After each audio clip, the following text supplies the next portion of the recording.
Good evening and welcome to the Red, Gold, and Bold podcast. As we have a lot to break down here today, what did you take away from the Seattle Seahawks game? Does this erase the ugly performances that the Kansas City Chiefs had against the Denver Broncos and Houston Texans the last couple of weeks? What's your confidence level for the Chiefs as they battle it out for the top seed? Is Mahomes now in firm possession of the MVP?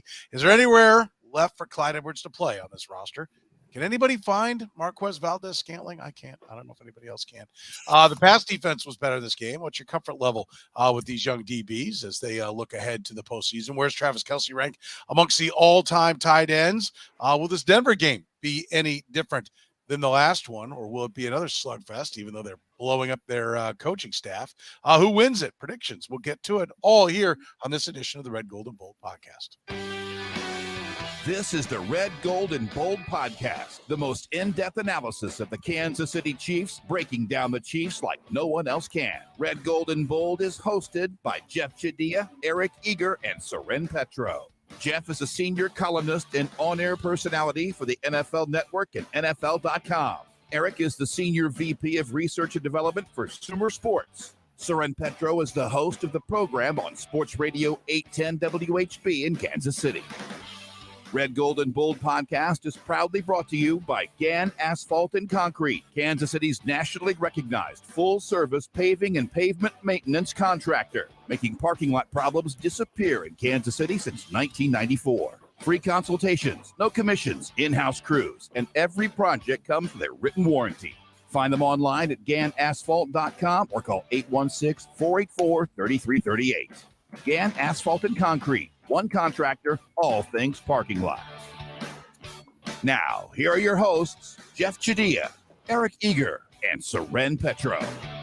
Yes, indeed. Back at it here on a Tuesday night. If you're catching us via the podcast, remember we broadcast live. We stream live each and every Tuesday at 9 p.m. Central. If you want to be a part of the conversation, you can catch us on Twitch, YouTube, Facebook, Twitter, LinkedIn, YouTube, Facebook, and Twitch. You can be a part of the conversation and join in the chat room. Got a lot of folks already lining up. We'll get to some of their comments going on here in a couple of minutes. But let's start with Jeff Chadiha and this game against the Seattle Seahawks. 24-10, the final score, Jeff.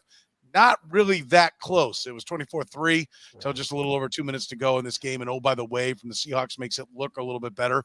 But this is what I think a lot of Chiefs fans had wanted. Maybe not the 40 points of offense, but total domination by Kansas City. Where's your confidence level on this Kansas City Chiefs team as it looks to the postseason? Well, first, let me say how I love we can't get through this podcast 2 minutes into it without somebody making a comment about Eric's hair. So Eric, it's always fascinating to me how much Eric's hair drives discussion and debate.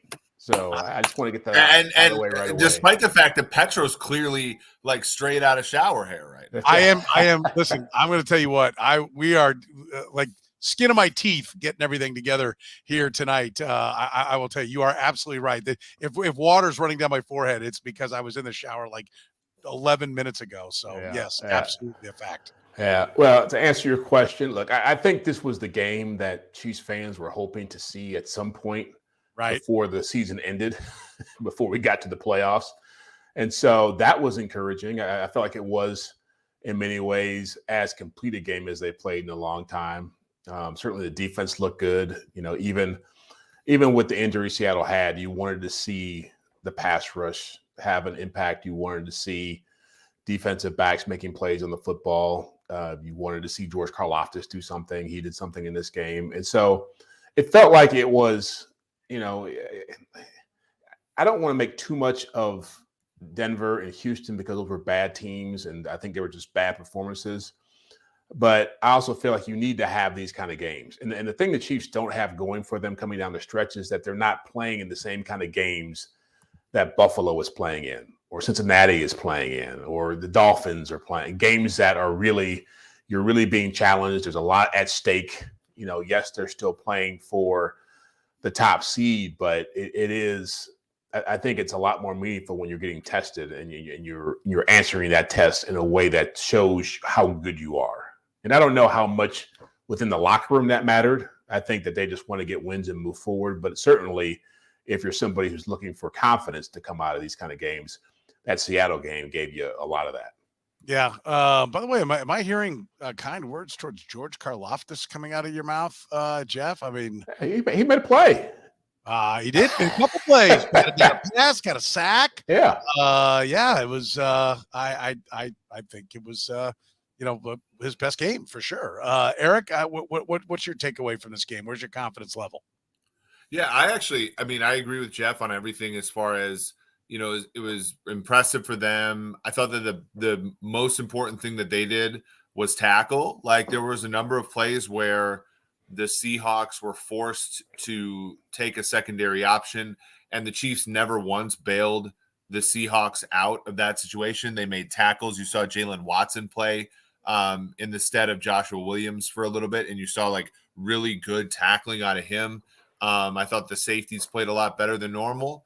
As Jeff said, Karlaftis is now just one pressure behind Aiden Hutchinson for the most pressures among rookies this season. I believe with 41 or 42. I can't remember what the exact number is. And so, I'm. By the way, can I just say I have not. Listen. I'm not giving up on George Karlaftis, but I have not seen that many pressures from him. I think there's some untapped potential there. I thought that was high too. I'm like 41.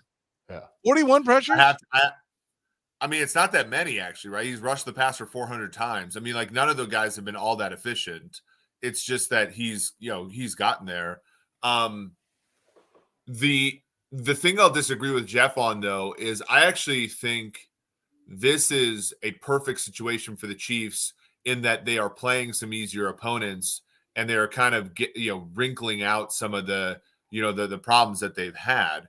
I think that what I would worry about if I was a Buffalo or Cincinnati fan, like I think Cincinnati's playing as well as any team in the NFL right now, but you have injuries now to right tackle La'el Collins. You have wide receivers are a little bit banged up, and you play you're going to be on week 18 short rest, playing for your division title probably next week if you're Cincinnati. And like those teams, especially the Bengals, remind me a little bit of last year's Chiefs, where you start slow. You have to really put it together to get all the way to this part of the season where you're playing for a bye. It may or may not work out, but like what we saw with Kansas City is, especially after that Buffalo game in the playoffs, they were worn out by the time they got to Cincinnati, right? And so I think this game kind of reminds me a lot of 2019, right? Where, the Chiefs, they start out with tough games. All but like one of the Chiefs' first like dozen opponents made the playoffs, had a winning record last year. Now they get some bad teams. They iron out the kinks a little bit while everybody else is beating the hell out of each other. And if they get some luck, they could get that 1 seed. And then you got games between Allen and Herbert, Allen and Burrow, while they're facing games against teams like, the Jaguars or teams like Miami or so on and so forth in the playoffs. It's shaping up nicely for them. I don't know. I'm not feeling the vibe as much. Let's just get you went there about the 1 seed. That was like a Knives Out dialogue, like diatribe. I'm not feeling the 1 seed. I think Buffalo. I think the Chiefs gave them the opening, and they're not going to miss. And I think they'll handle Cincinnati. And I think the Chiefs are going to be the 2 seed. Could have happened, sure. I hope I'm wrong. I've been calling for blowouts for weeks. They weren't right. So it should be good news to Chiefs fans that I'm thinking Buffalo is going to get the 1 seed. But I'm not as optimistic as you, Eric. I'm probably more optimistic than Jeff. I'm guessing the way things usually go. Where is your confidence level about the 1 seed, landing in Kansas City, Jeff? I still think Buffalo. I agree with you. I think Buffalo is not going to blow this. And I say that because they've gone an entire 2 years, to be honest with you, trying to find a way to get a home game late in the postseason in Buffalo. And so they've had to go through their ups and downs. They've had to go through their injuries. And I feel like when you've gone through that many hurdles and you've had some setbacks, that when you have 2 games staring you in the face, one against a real team, the Patriots are not beating the Bills in the finale. So to me, this whole thing gets decided on Monday night with this game between the Bills and the Bengals. And I just feel like I think the Bills are the better team. I think that they probably are better equipped, as Eric just said, talking some of the injuries that they've had with Collins going down. I think that quietly as it's kept, I think Trey Hendrickson playing with a broken wrist and Sam Hubbard probably not playing in this game. I don't know where he's at, but he's got a calf injury. He didn't play last week. Your two best defensive ends, guys who are really good players, guys who have given the Chiefs a lot of problems, are going to have a hard time dealing with a running quarterback and a team that's actually got their ground game going. And their best corner is out too. So that puts Stephon Diggs in play in a big way. And so I feel like Buffalo goes in there and gets the win, and then they steamroll the Patriots, and they're going to be the 1 seed. Okay, can we pause for a sec though about the Bills? Because this is where I think my optimism comes from, and I'm a little bit worried as to why the Bills get this. And again, I'm team Bills are the best team in the league. Look at the markets and all this kind of stuff. Here's Josh Allen's yards per pass attempt the last 5 games: 6.02, 6.76, 5.44, 7.60, and then last week against the vaunted Chicago Bears defense, 6.62. If Pat had one of these streaks where he was being this inefficient throwing the ball, I mean, we would talk about it for a segment and a half on this show. And, obviously, to me, the handicap comes, you're right, Jeff, Bengals are banged up, et cetera, et cetera. Burrow's playing better football than Josh Allen, and I don't think it's actually that close. I think that Burrow's been the second best quarterback in the NFL for 2 months now.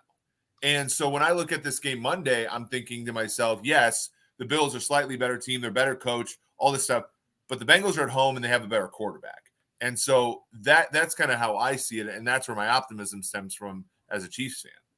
Where does your optimism stem from the fact that the Bills are beating their opponents by more? Well, their opponents, Soren, they squeaked one out against Detroit. Now that's a good football team. New England sucks. The Jets suck. The Dolphins suck. Come on, Eric. The Chiefs were over. Listen, I love you. I want to be on Team Eager, right? Yeah. But Jesus, man, the Chiefs were in overtime with the Texans. Yeah, but that was with Mahomes playing tremendous football. My issue is Allen's not playing great football, and that's again because his team's a little bit better. But Allen, when it comes down to games like Monday night, it generally speaking gets down to whose quarterback's playing better, and the Bengals quarterback is playing much better football. He looked pretty good against Miami. He looked pretty good against Miami, if I remember. Yeah. He did. Miami also made Aaron Rodgers look like a competent quarterback the other day for the first time in a few months. Miami is kind of butt on defense. Let's call a spade a spade.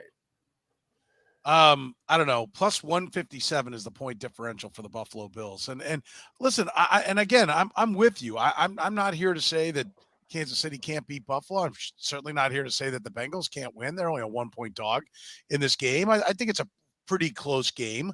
I just think Buffalo's we thought they were the best team coming in. I don't know what we've seen this year. They're in the 1 seed because mathematically they have tiebreaker formulas, and it puts them in the 1 seed because they won head-to-head against the Chiefs.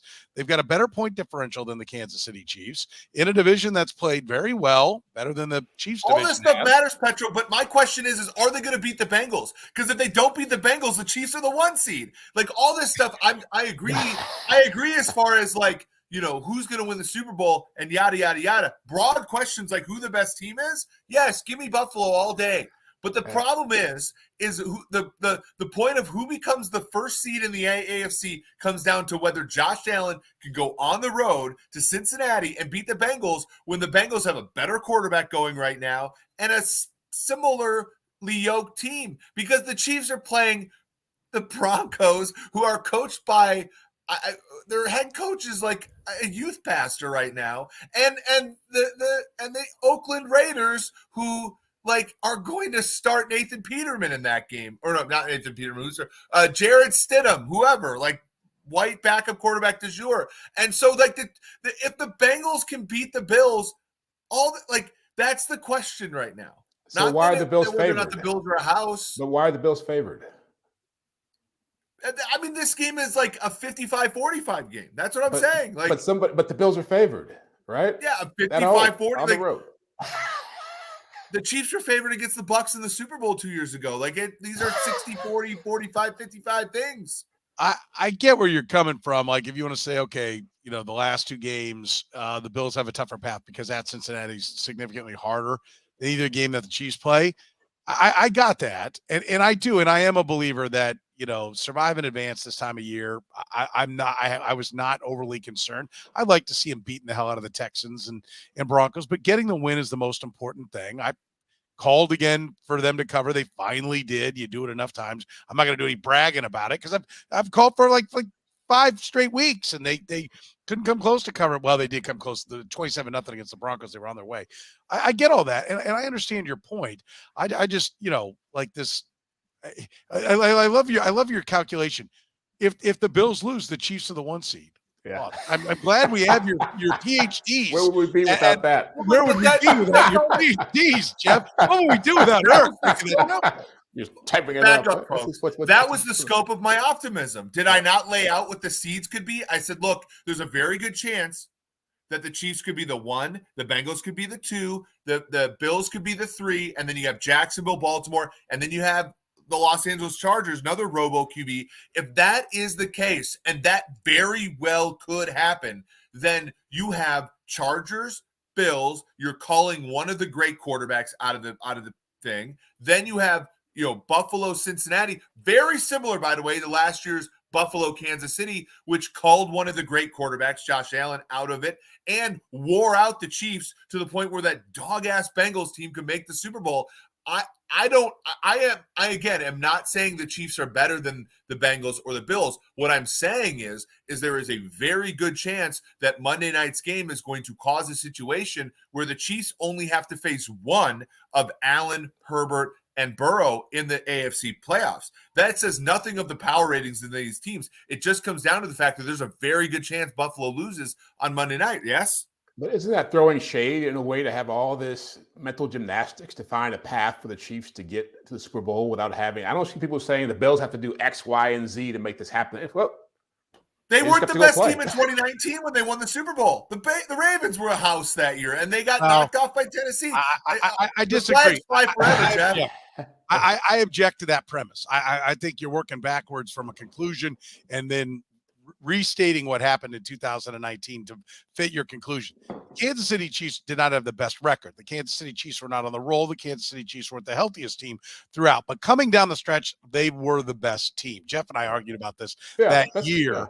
Yeah. And when I was arguing for the Chiefs, Jeff was probably right. The Ravens were probably better at that time.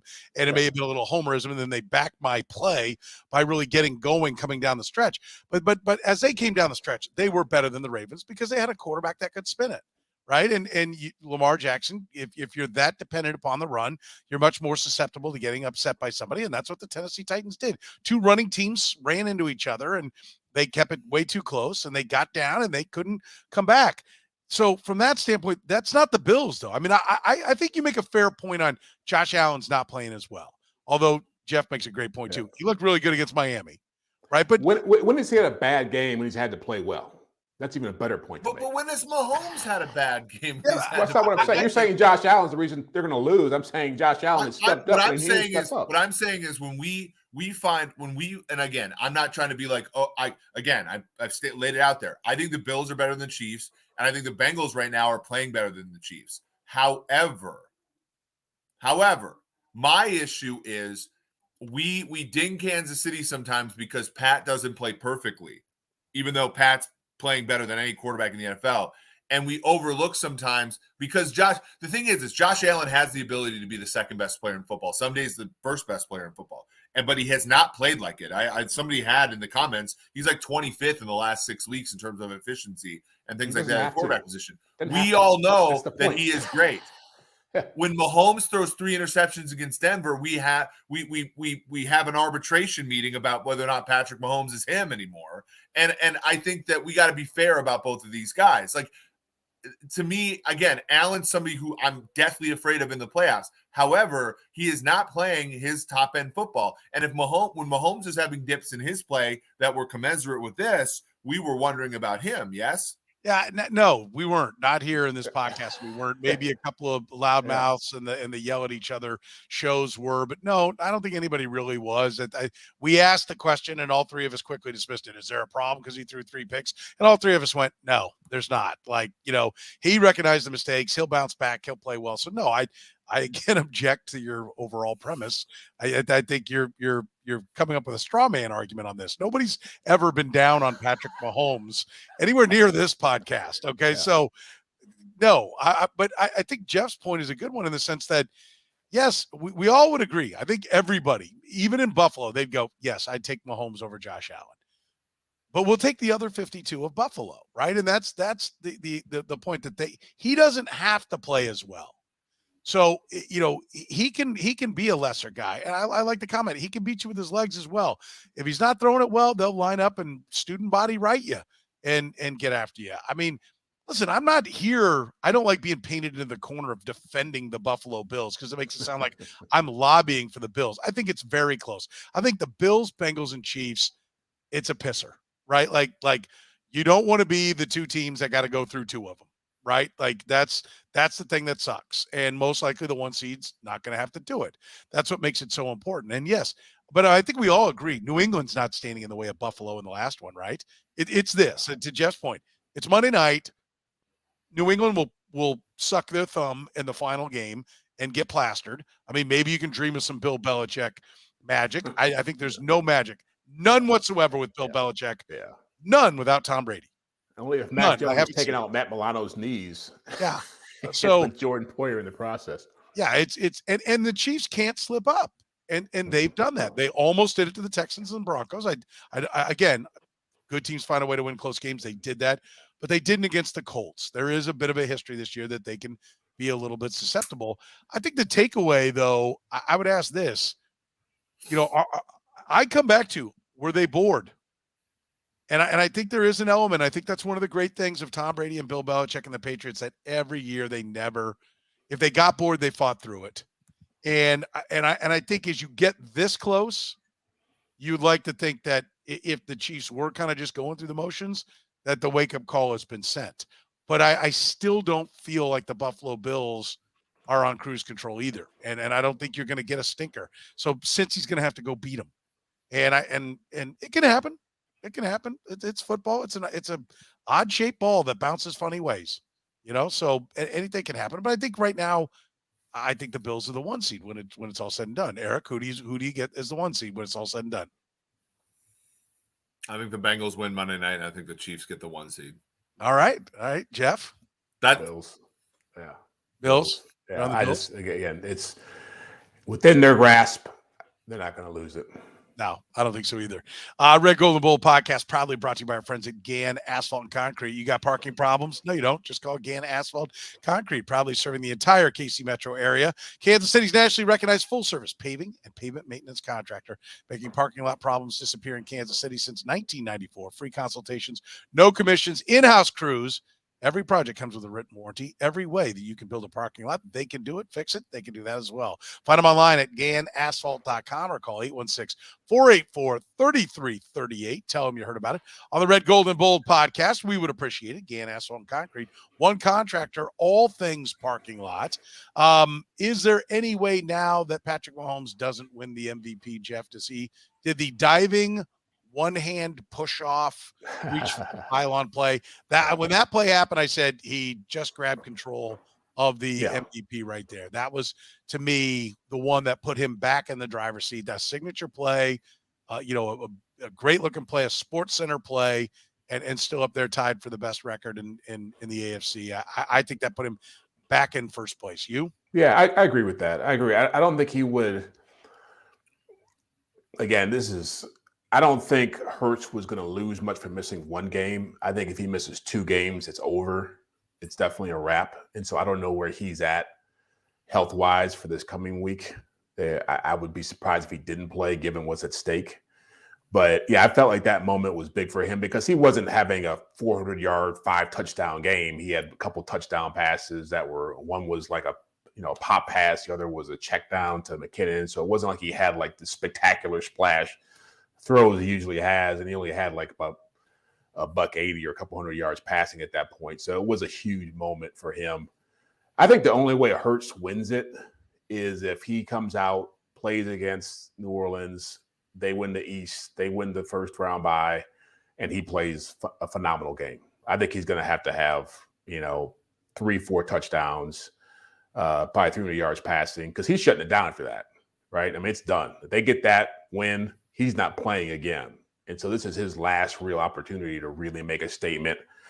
And he'll have a nice narrative there because they lost to Dallas, and he's coming back from an injury. They'll probably play it up.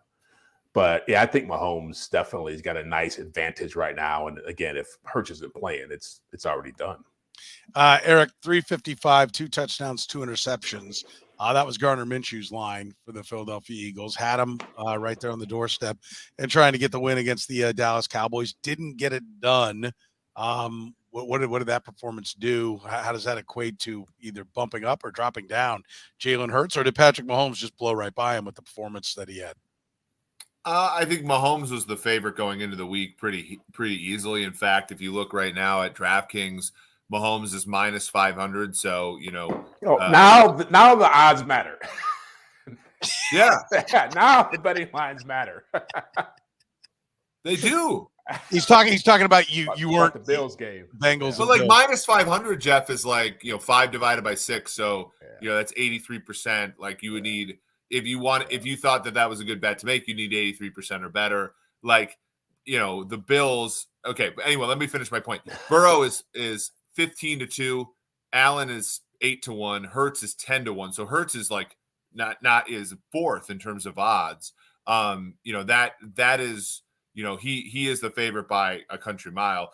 Just for reference, Jeff, the Bills are minus 125, which if you're looking at break-even probabilities, that's still the favorite, right? As I said, I can't add that fact. That still makes you the favorite, right? You are favorite. Okay. It's a little different though. I thought it was favorite and underdog. That's as far as I go. No, but to me, the only way that Mahomes doesn't win the MVP is if he stinks it up really badly against Denver, and then there's an absolute like movie scene on Monday night in Cincinnati, and then I think the quarterback in that game actually wins the MVP. I think Hurts kind of had his moment, and then now after missing a game, you see like the gap between the statistics between Mahomes and Hurts. Even if you add in Hurts' rushing, it still is not anywhere close to the volume stats that Mahomes has. I think Hurts' opportunity to win the award is gone. I think that Mahomes doesn't win it by being poor against a bad Broncos team, and then Monday Night Football, everybody sees it being vulnerable. Everybody sees Burrow and Allen, and the guy who, if one of those guys goes 400-4-0, then I think that guy might have a chance. I think Hurts is out because if I were to put on my poker sunglasses, I guess it wouldn't be a hat, and stare across at Nick Sirianni, he's babbling the same way he was last week. Yeah. I don't think he heals much faster. He's not playing. That's what I think. I think he's out, and then there's going to be no reason to play him the next week, which is a little bit scary for the Eagles that you'll have a quarterback that's 5 weeks removed from having played when he plays in that first round. But I don't think he's going to play, and I think that will kill his chances of getting it. But I think of Josh Allen, Jeff, big performance against the Bengals on the Monday night stage, standalone game. Oh yeah. I don't think it's done, right? I don't think it. I think Mahomes took the lead back over because of some of the things Eric said about Allen's play's been off a little bit. But blow up the Bengals or get into a shootout, throw for 375, run for 85, 3 passing touchdowns, 2 rushing touchdowns. That's the kind of signature thing that as you've said many times, Jeff, we can talk about the odds makers, but the odds makers are basically trying to predict what writers are going to say, and what writers like are stories. And that would what's the story Patrick Mahomes is going to write handling a Broncos team that just fired their coach and a Raiders team that's going nowhere? There's no great story to be written anymore by Patrick Mahomes the rest of the year. There's just some numbers, right? Yeah, and it's his numbers, why they are much better than Hurts's. They're not as far and away better than Burrow or Allen. And so when sports writers look at these things, they're not going to go as deep diving in the way Eric might, or somebody who's more analytics driven, to look at all the all the really deep analytics numbers. I mean, they're going to look at passing yards, completion percentage, touchdowns, interceptions, QBR, passer rating. And so when you look at that, you begin to measure. I think Mahomes would have this locked up if he had a chance to surpass Peyton Manning's yardage record, or if we were talking about 45 touchdown passes. What's he at? Like 38 now, 39? Is he even 40? 37, I think. Yeah. And so that's kind of, and I think Allen and Burrow are right around mid-30s, I think 32, 33. So they're not that far off. And I think interception-wise, they're all kind of in the same boat. So, yeah, I'm not as – I think it would take a big game by Burrow or Allen to get me on the train of them surpassing Mahomes in that moment. But, yeah, you're right, because of the way this is played out and because they are going to be on a big stage and people do like them as well. Allen having been the front runner coming in and Burrow having led a team that's super hot right now. Yeah, there's going to be some action on them. I could see that. 37-11 for Mahomes. Josh Allen checks in at 32-13, but he has rushed for 7 touchdowns in addition to 750 yards, basically. But I will point out Patrick Mahomes' rushing numbers: 321 and 4 touchdowns. So he's still tops of total touchdowns there, but I think it is pretty close. And I think this game, listen, if Josh Allen craps in his hat against the Bengals, it's over. Joe Burrow then becomes the guy. Does he write a great, finish to his season with that in there? I think that's, I think that's one of the interesting things, to watch, in how this one ends up finishing up. But I want to put this up here because somebody said, I hear Aaron said it. He said, all these hypothetical scenarios prove it's a worthless award. I don't think it's a worthless award at all. Yeah. I think you could say that maybe it's not chosen the best way it can be, right? I think Jeff is just handicapping how it usually goes. It doesn't necessarily go to the guy that maybe all of us hardcore football fans, and presumably everybody's a hardcore football guy that's voting on the award, but I think sometimes they vote on the story, and we talked about it a couple of weeks ago. It's like the Hall of Fame vote. I mean, like, he's going to win other ones, so I'm going to give it to this guy this year. That's just the psyche of how it works, it seems. Well, and it's. I think the problem with it is it's never well defined, and so everybody who votes on it has a different idea about what makes somebody the most valuable player. Like I just did some.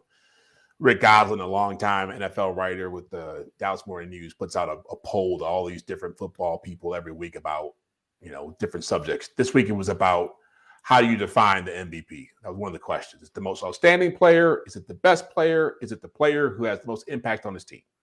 And so if you're looking at it from those 3 angles, you're always going to have a debate about it. I think someone mentioned the whole Justin Jefferson part of this conversation. He should be in the MVP conversation. He's having a phenomenal year. And if you take him up the Vikings, they're not the same team. But you're not going to have a receiver be involved because the guys that we're talking about touch the ball all the time. All these guys have put up big numbers. I think Justin Herbert should be in the conversation, given what that team has not had for most of the season. They're a playoff team now, but it's just Eric agrees wholeheartedly. Herbert.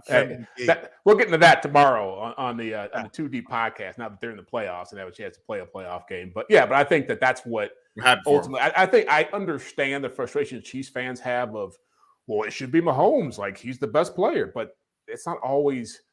It doesn't always go to the best player because the best player, once you establish yourself as a great player, you have to go above and beyond what you've done. That's your landmark. And so the guys like Jalen Hurts who don't have that kind of landmark, to go from where he was to this level is more impressive to people than it is for Patrick Mahomes to throw for 4,000 yards and 40 touchdowns. He can do that in his sleep. Yeah, and I want to be clear. Jeff is not saying this is what it should be. He's saying this is how they look at it, and I agree. I agree with. Listen. Who's the most valuable player in the league? I believe it is Patrick Mahomes. The only people I would listen to in it are Allen, Justin Jefferson's a quality name, brother. I really don't think anybody can be more valuable than a quarterback as good as Justin Jefferson is. He's not more valuable than Patrick Mahomes, Josh Allen, or Jalen Hurts this year. I think, and Joe Burrow. I think those are the names that should be thrown around. We're just telling you, like, having watched these votes year after year after year, this is how it happens. We're not saying it should happen that way. Yeah. We're just telling you this is how it happens. So, I think that's an important thing. By the way, of the last 72 hours crapped in Eric's hat more than Herbert making the playoffs and the Lions spitting the bit against the Panthers again. We'll get into that tomorrow. Tomorrow, too deep tomorrow. The Chargers have a combined 37 points the last two games. Tomorrow. I'm smarter than that. But yes, Detroit getting run all over by the Panthers does suck. You're right. I told you that's the kind of game. The Chargers scored 20 points yesterday against a team coached by a physical education teacher. We're okay. Yeah. Let's talk about, speaking of running all over people, someone who hasn't done that is Clyde Edwards-Helaire. Is there, Jeff, a spot where does have we watched with the tag team championship duo of Isaiah Pacheco and Jerick McKinnon? Have we seen the end of Clyde Edwards-Helaire in this offense? Is there a role for him to play? I think this is one of the under the radar most important decisions Andy Reid and his staff will make going into the playoffs. Just how much they are going to endorse the idea of Clyde Edwards-Helaire being somebody who needs to be involved in this offense. I don't think he should have a role. That's where I stand, given how this has played out with Pacheco and McKinnon and where he was at before he got hurt. I think they will probably try to find a way to force feed him back in there somehow. Maybe not to the extent he was before he went down, which allowed McKinnon to really step up. But I think they're going to try to get him involved one way or another, in much the same way they had him and McKinnon and Darrell Williams last year. And I think it could be a huge mistake to take carries away from either one of the two guys who have been out there for the last 3 or 4 weeks getting it done for this team. He's probably not going to get cut, Eric. There's not much savings unless you wanted to post June 1 him, and then I guess you can knock off about $1.5 million savings wise. He's going to be around on the team, but is there really a role for him? Yeah, next year I'm imagining they'll do the same. Like they'll come back with Pacheco starting. They'll put McKinnon in the glass case until they need him, and then they'll have Edwards-Helaire be the backup running back. Like to me, that feels like the way that they'll go. I mean, what else is there? I mean, is he going to come back and play special teams? Like that's probably it could be the thing they do. Well, let's ask this question: Is McKinnon back? I mean, he's on a 1-year deal. Like, because he played to a level now that the idea of getting him back at this year, 1 year, $1,050,000. It's actually a little less than that, but I'm rounding. $1,050,000, $1 million, 1 year. Like, has he played to a level that somebody goes, all right, this is the best third down back in football, and he's not an option for this team next year, and Clyde Edwards-Helaire has to play that role. So I agree that McKinnon's played wonderfully, and I think in a just world he probably would get a fair amount of love. But if I look at the free agency tracker here for running backs, the group is actually fairly substantial in 2023. You have Saquon Barkley, you have Kareem Hunt, Rashad Penny, Jamal Williams, Josh Jacobs, Raheem Mostert, Deontay Foreman, Tony Pollard's in that group. Samaje Perine, who's like basically like the Bengals version of Jerick McKinnon, Ronald Jones, obviously, Miles Sanders. I think you have that in there. You also have Matt Breida for the Giants. Like Amir Abdullah, who holds that role for the Raiders.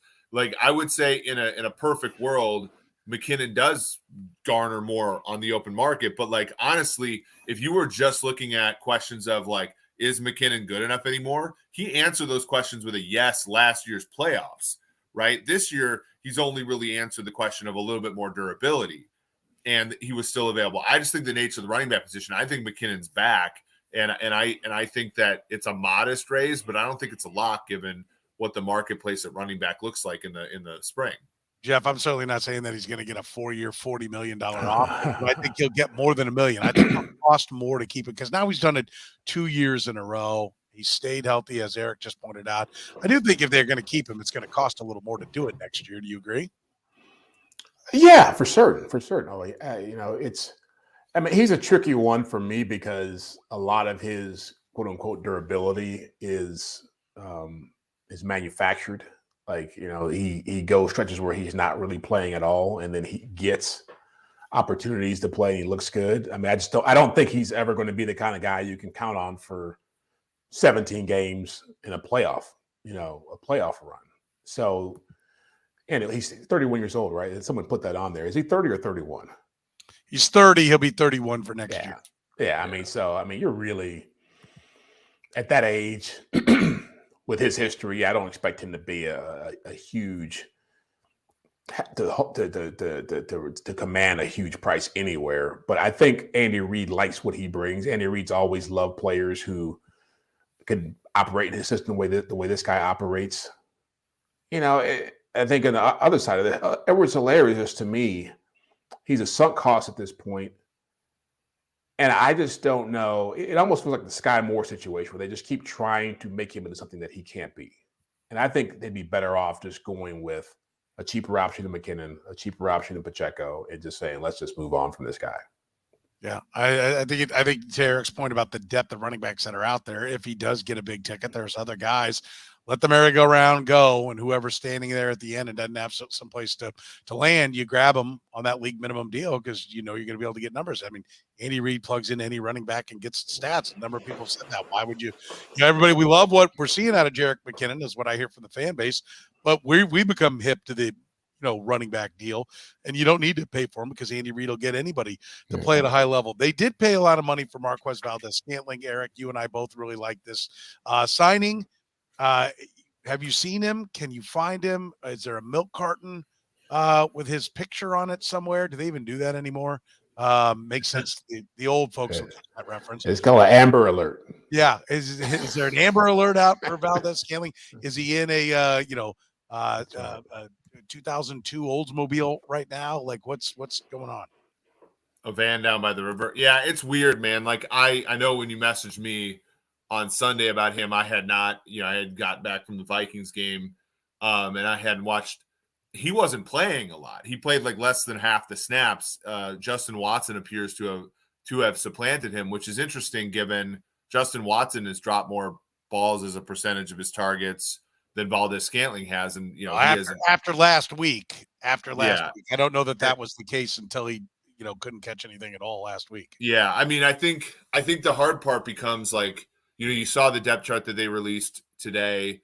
It had Valdes-Scantling still as a starter. It had Watson third string. Like, I wonder if they go back to him because he was this way in Green Bay, right? You have a 100-yard game against San Fran. You have a couple big catches against Cincy, and you disappear in a lot of games. I think he's going to be a guy who surprises you some games, and then when you think you can rely on him, like let's say if you have a bet on him in fantasy football or in prop betting, like if you need him to get like 2.5 catches or more a game, like you're just going to be disappointed, right? Yeah. But I do think he is useful for this offense still, right? I mean, he still does run the safeties off. He still does make a deep ball every once in a while. But he's certainly been a disappointment, I think, relative to his contract. Yeah, I think he certainly provides depth. I think he does stretch take the top off the defense at times. You got to run with him. I know he's frustrated because every time he makes a catch, if it's contested at all, Jeff, he jumps up, stomping around and all fired up. There's that kind of false bravado, like, here I am. And listen, I'm rooting for the guy. I think he's an interesting guy. It's fun to talk to. I think he's a talented guy. I'm a little surprised that they didn't get more out of him, but he could be. I don't even remember the kid's name for Seattle that had that monster game in the Super Bowl. It came out of nowhere. Oh, yeah. Chris Matthews. Yeah, Chris Matthews. I would not be shocked if somewhere in the playoff game, Juju had a 5 for 165 and 2 touchdowns.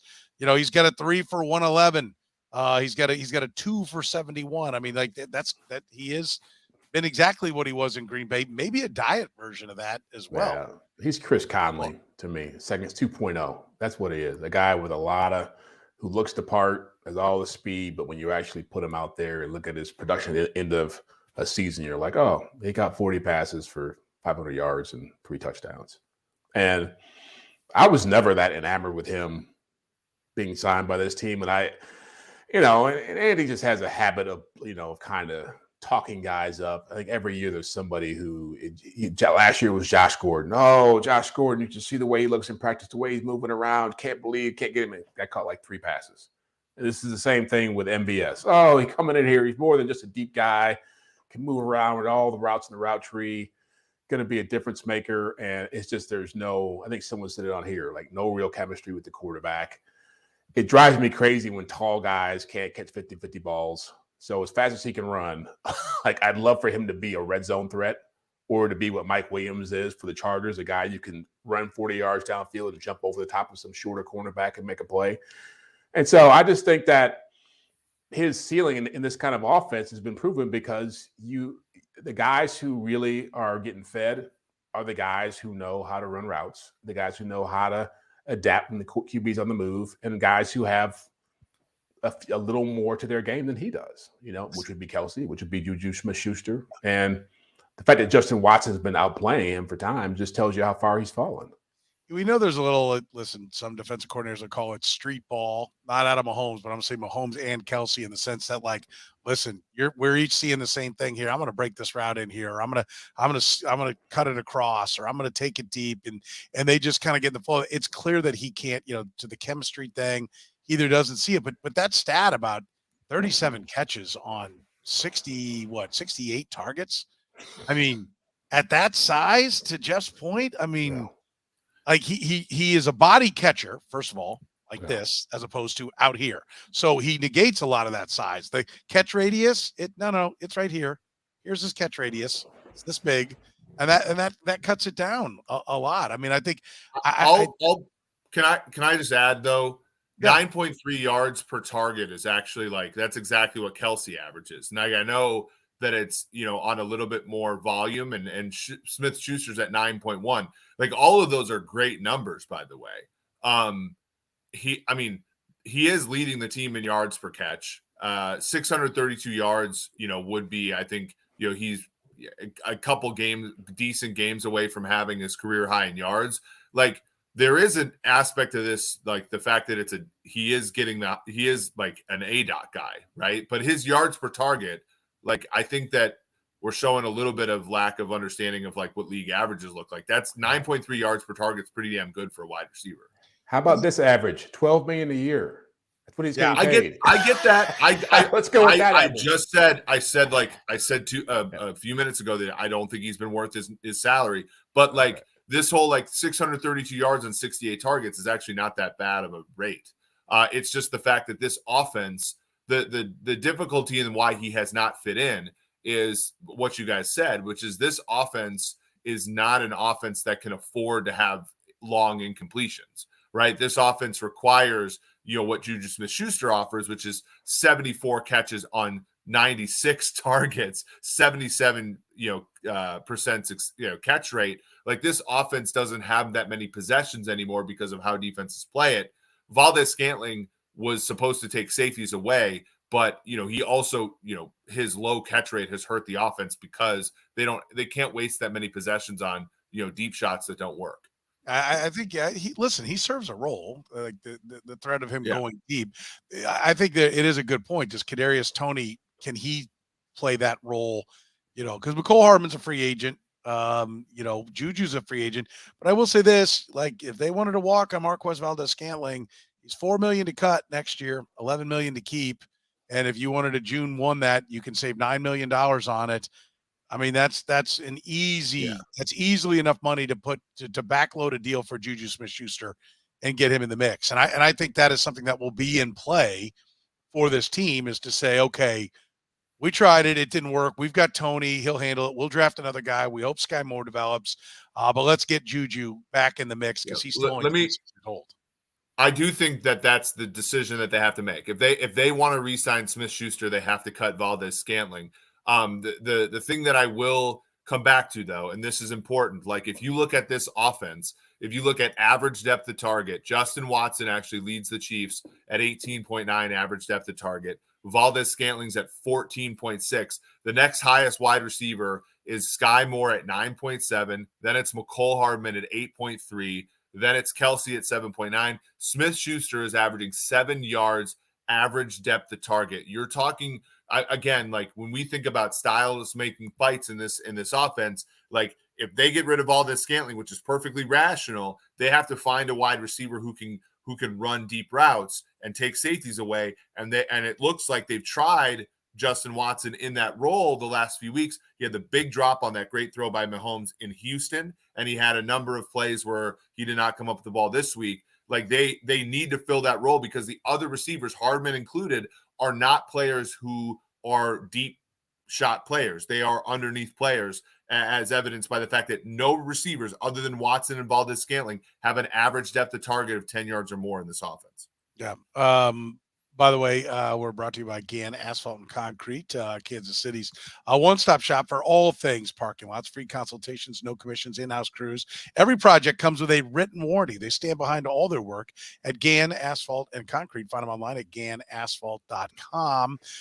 Let's talk about the pass defense, Jeff. That is one of the things we mentioned is 24-3, some 57-plus minutes into the game against the Seattle Seahawks. Geno Smith is not Joe Burrow. He's not Josh Allen, but he is a Pro Bowler.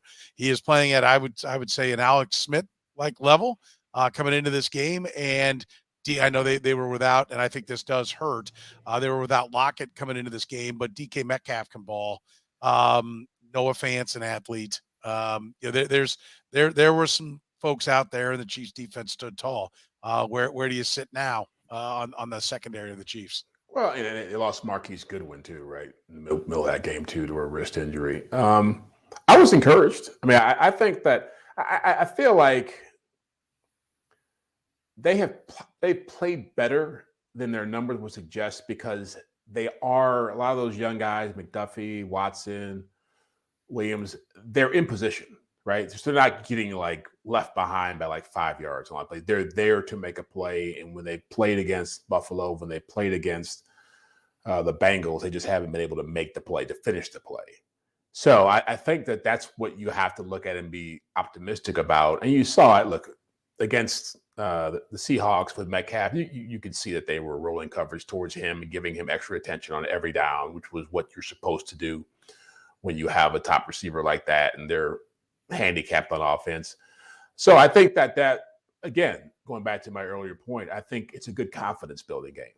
They tackled, they were in position, they didn't give up big plays down the field. I think maybe there was one catch I remember that Metcalf made late in the game.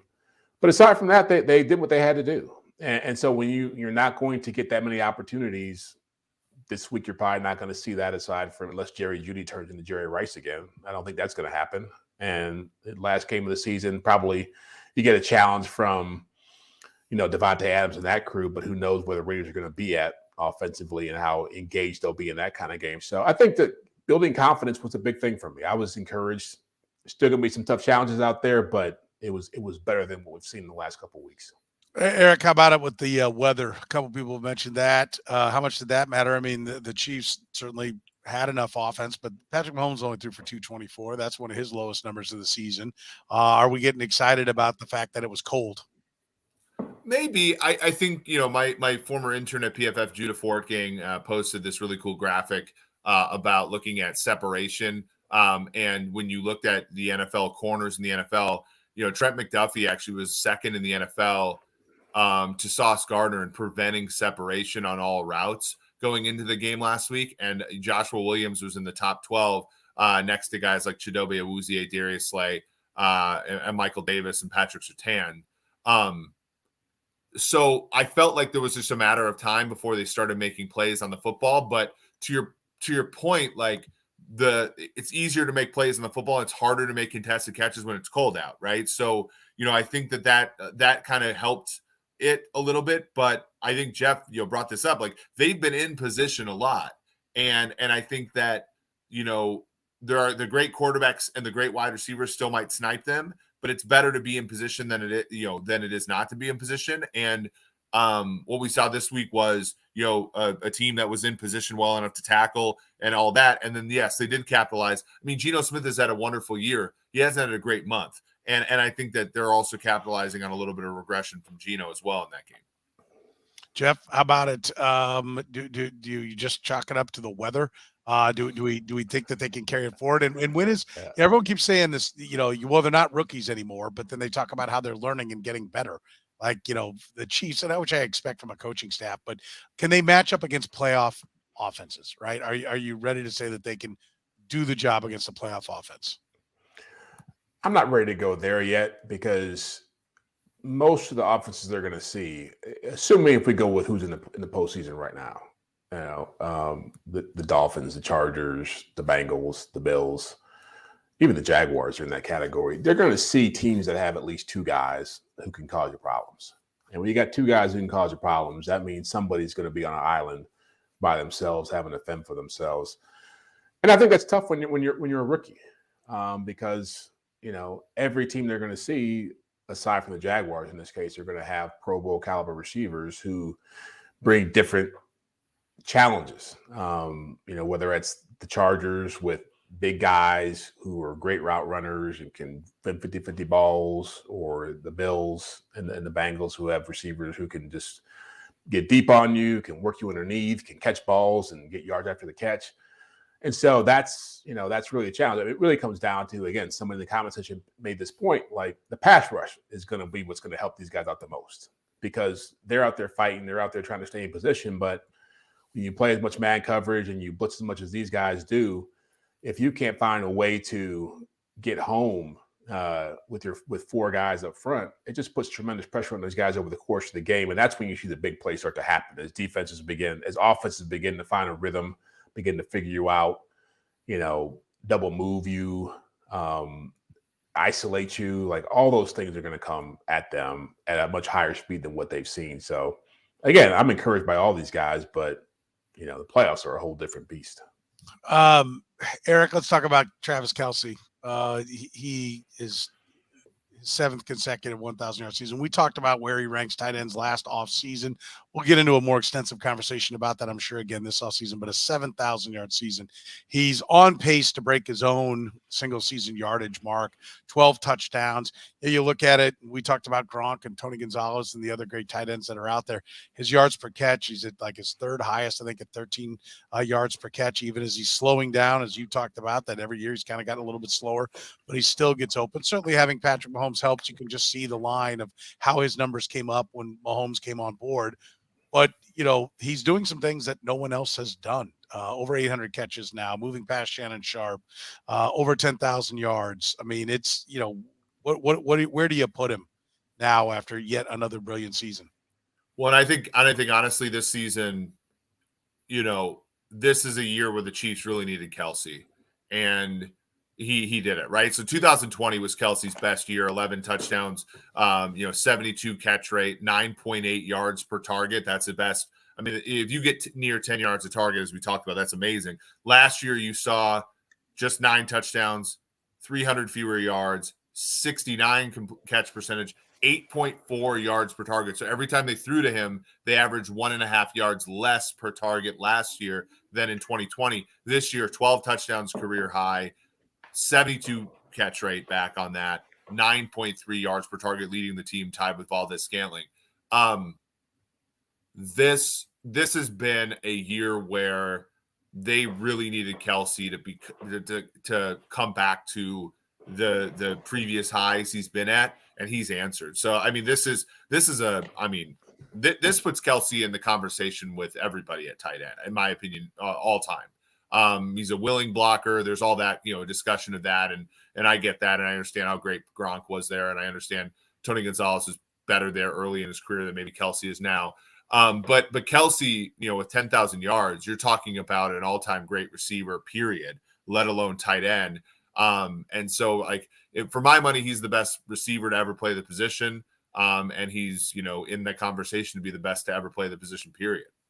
Jeff, his seventh season of 80 catches or more, fifth of 90 catches or more, and barreling towards his third of 100 catches or more. That's something that, Rob Gronkowski's got one 80-plus catch season. I think I saw. Tony Gonzalez got a lot of them, but I mean, this is pretty. I mean, at 33 and still firing like this. I mean, this is wherever we end up putting him when we get the season all done, it's definitely went higher than it was last year. I mean, this is quite a statement. Oh yeah, no question. Look, I mean, he was outside the top 5 all time when the year started. He's definitely inside the top 5 now. What he's doing is stuff we've never seen before at the position. That's big, partly because of his talent. his durability, but also because of the times we're living in now. People are just throwing the football way more than they ever did, especially at that position. I feel like right now right now I look at him more like a better version of Shannon Sharp. Like he's just who he just surpassed as far as in the all-time receiving yards list. Like Shannon Sharp was a tremendous athlete, great receiver, not your typical tight end, a tremendous difference maker. Like to get to where you're surpassing Tony Gonzalez, Antonio Gates, Gronkowski, and I even put Kellen Winslow in there. Like to me, those are the 4 best tight ends I've ever seen. I think you got to have a lot more touchdowns. You got to have a lot more yards, a lot more catches. And that's the only concern with him is that he's 33 now. So much of his success comes down to athleticism, and that's going to decline. I see him probably getting about 13,000 yards. He probably ends with 1,000 catches, but that still puts you far short of where Gonzalez is at. And he's not – Antonio Gates has got like 115 touchdown catches, so that's going to be tough to get there as well. But it's like – I mean, certainly he's a first-ballot Hall of Famer, no question. He's now the best tight end in Chiefs history. That's been settled. Even though he doesn't have all the records, I think that's pretty clear. He's done things Gonzalez has never done in this franchise. But to get to where those other guys are at, who I just mentioned, and I think championships matter too. If he got a second championship, that would help him in the Gronkowski case as well. But I think most people outside of Kansas City would tell you those 4 guys I mentioned are the class of the tight end position. I think he's if there's a Mount Rushmore, I think this year he put his name on it. I mean that's what I think. Knowing that there's still more to come, I would say that you start mapping out how you're going to carve Kelce's face on at least the Mount Rushmore of tight ends. How about the Denver game? It ended up being a much tighter game than it should have been. Chiefs ran out to a 27-0 lead, Eric. They outgained the Broncos 431 to 320. The Broncos now have fired their coach. What kind of game do you see this one being? Yeah, it opened around 10.5 point game, got out to 13.5. So you do see it's probably because Carl Cheffers isn't reffing the game. So bettors felt liberated to lay it on the Chiefs a little bit. Yeah, they're about 2 touchdown favorites here. I don't know. I think they're drawing dead. I mean, when Baker Mayfield goes through the whole game and doesn't punt against you, when you've lost that defense, Ejiro Evero, the defensive coordinator, was so disgusted with the state of the franchise that he opted not to be an interim coach for them, a guy who's been a very good defensive coordinator this year for that team. I just think this whole thing is in disarray. You might get a little bit of a bump but with the coach being fired, but I don't think I think that the problem, Nathaniel Hackett was not great at the job, but the problem is number 3, right? And he's still there on Sunday. So, I think the Chiefs at home will come out and put together a game performance. I don't know if they cover 13.5, Petro, but I think that they win and I think it's comfortable. Jeff, how about it? I'll push back. I know Russell Wilson's kind of an odd dude.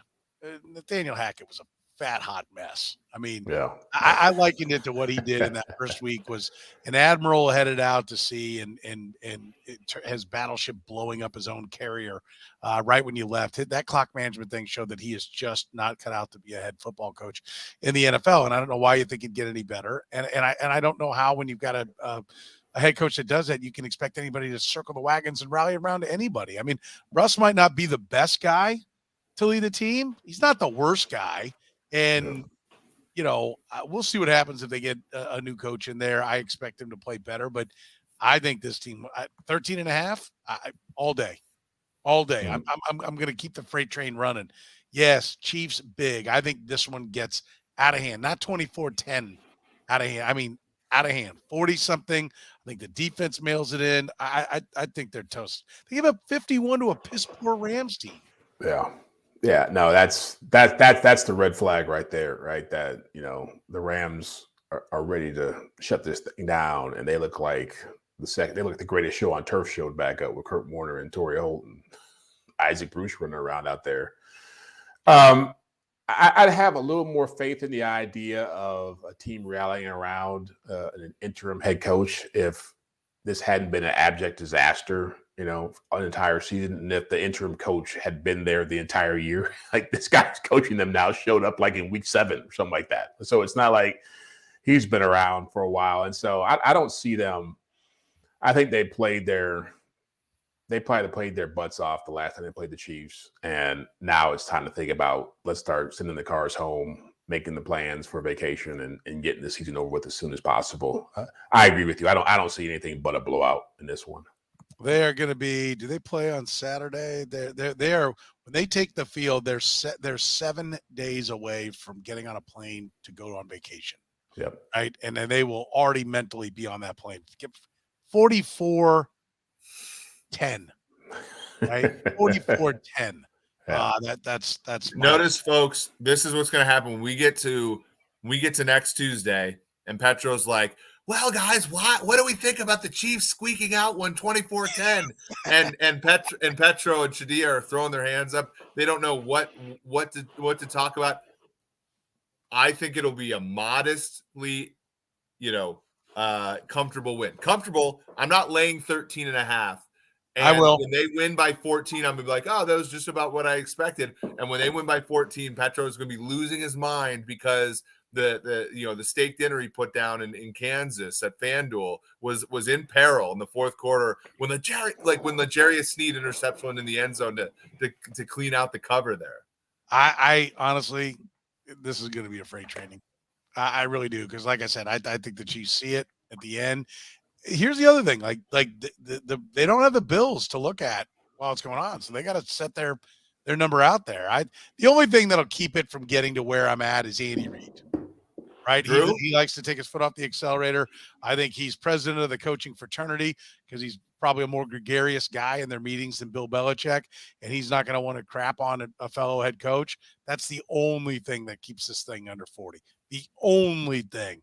The Broncos are chum in the water. Chum. Then what happens when the Chiefs show up next week, Petro, and they have a point differential rivaling the Bills because the Bills win a game by 3 against the Bengals? Like, where do we talk about that then? Then I will, with new information, I reserve the right to change my opinion. When that happens, first of all, have you been listening to my predictions? Have I been Preskin on this team? No. I think you're trying to will them into being a juggernaut. And like the same way that when I was a grad student, I wouldn't wear my jacket from February to April to will the weather to get good. You're trying to will the Chiefs to being a jugger again, and they're just not right now. They're percolating, is how I like to say it. I will, if we can close where we started with arguing about where your view was different than Jeff and I about that number 1 seed. I will say this: when you see Karlaftis have the game that he had, and you see, I do think you see good football players out there that when they put it all together, well, I think the makings are there to be a very good team. But I can't hang my hat that it's going to be put together, right? I think they're going to look good against the Broncos. I frankly also think they may get stung by the Raiders in the final week, like that. I don't know. That scares me a little bit. That Raiders team is drawing dead. Like, as Jared Stidham is starting that game. Yeah. So that they can cut Carr without the injury penalty. By the way, and I don't care. Carr, when he's played, Carr has been the worst the worst good quarterback in the NFL this year. It's horrendous. Yeah. I love that. Well, we'll get into the Raiders. That's worse than Russell Wilson.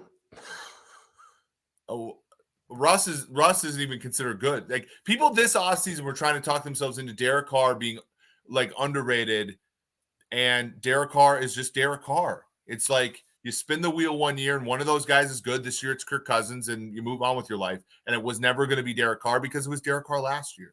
Yeah. All right. That's going to do it for us. So I'm 44-10. What are you, Eric? 27-13. I will say they cover 13.5, but it will be a grind. Okay, Jeff? 31-13. 31-13. Look at Jeff. No. Yeah, Well, I can't pick them to score over 20 points twice in the same year against anybody. So I may have to empty the clip if I've got Chadiha on my side. Then we may be firing all guns on FanDuel here. All right, that's going to do it for us. Remember, we've got our Two Deep NFL podcast. A lot of topics for that tomorrow. We'll stream that 9 p.m. on Wednesday. If you're catching us via the podcast, we do the NFL podcast, Two Deep, TOODEEP. Make sure you subscribe to that as well. We love your likes, your loves, your subscriptions. Don't cost you nothing, but does a lot of good for us.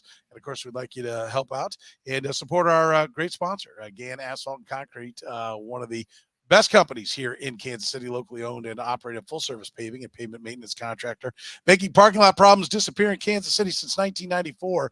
You can find them online at ganasphalt.com. or call 816-484-3338. GAN Asphalt and Concrete, one contractor, all things parking lot. Thank you very much for joining us here on Red, Gold, and Bold.